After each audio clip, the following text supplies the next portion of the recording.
ನಮಸ್ಕಾರ ಸ್ನೇಹಿತರೆ. ರೋಗ ಬರದೇ ಇರೋ ಹಾಗೆ ಮುನ್ನೆಚ್ಚರಿಕೆಯ ಕ್ರಮಗಳನ್ನು ತಗೊಳ್ಳೋದು ತುಂಬಾ ಒಳ್ಳೆಯದು. ಮಾಸ್ಕ್ ಅಂತೂ ಇದ್ದೇ ಇದೆ. ಆಗಾಗ ಸೋಪು ಮತ್ತು ನೀರಿನಿಂದ ಕೈ ತೊಳಿತಾ ಇರಿ ಅಂತ ಹೇಳ್ತಾರೆ. ಸಾಮಾಜಿಕ ಅಂತರವನ್ನ ಕಾದುಕೊಳ್ಳಿ ಅಂತಾನೂ ಹೇಳ್ತಾರೆ.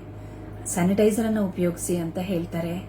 ಇದು ಎಲ್ಲದರ ಜೊತೆಗೆ ದಿನ ಬೆಳಿಗ್ಗೆ ಸಂಜೆ ಬಿಸಿ ನೀರಿನ ಹಬೆಯನ್ನ ತಗೊಳ್ಳಿ. ಮೂಗಿನಿಂದನೂ ತಗೊಳ್ಳಿ, ಗಂಟ್ಲಿನಿಂದನೂ ತಗೊಳ್ಳಿ. ಇದರಿಂದ ನೀವು ರೋಗವನ್ನ ದೂರ ಅಟ್ಟಿದ ಹಾಗೇನೆ. ಎಂಥದೋ ದೊಡ್ಡ ಟ್ರೀಟ್ಮೆಂಟ್ಗಳಿಗಿಂತ ಇದು ತುಂಬಾ ಪರಿಣಾಮಕಾರಿಯಾಗಿ ಕೆಲಸ ಮಾಡುತ್ತೆ. ನಾನು ಇದನ್ನೇ ಮಾಡ್ತಾ ಇದ್ದೀನಿ, ನೀವು ಮಾಡಿ. ಆಮೇಲೆ ಗಾಳಿ ಸುದ್ದಿ, ವದಂತಿ ತುಂಬಾ ಇರುತ್ತೆ.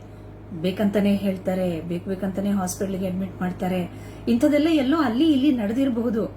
ಆದ್ರೆ ಕೊರೋನಾ ಹೊರಟು ಹೋಗಿದೆ, ಕೊರೋನಾ ಇಲ್ವೇ ಇಲ್ಲ ಅನ್ನುವ ಮಾತೆಲ್ಲ ಸರಿಯಲ್ಲ. ಯಾವುದೋ ಒಂದು ಕ್ರಿಮಿ ನಮ್ಮನ್ನ ಕಾಡ್ತಾ ಇರೋದಂತೂ ಸತ್ಯ. ಅಷ್ಟೊಂದು ಜೀವಗಳನ್ನ ಬಲಿ ತಗೊಂಡಿರೋದಂತೂ ಸತ್ಯ. ಅದಕ್ಕೆ ನಾವು ಬಲಿಯಾಗೋದು ಬೇಡ, ಇನ್ನೊಬ್ಬರನ್ನು ಬಲಿಯಾಗಿಸುವುದು ಬೇಡ. ಮುನ್ನೆಚ್ಚರಿಕೆಯ ಕ್ರಮಗಳನ್ನ ಅಗತ್ಯವಾಗಿ ತಗೊಳ್ಳಿ. ಸಾಮಾಜಿಕ ಸ್ವಾಸ್ಥ್ಯವನ್ನ ಕಾಪಾಡಿ. ನಮಸ್ಕಾರ.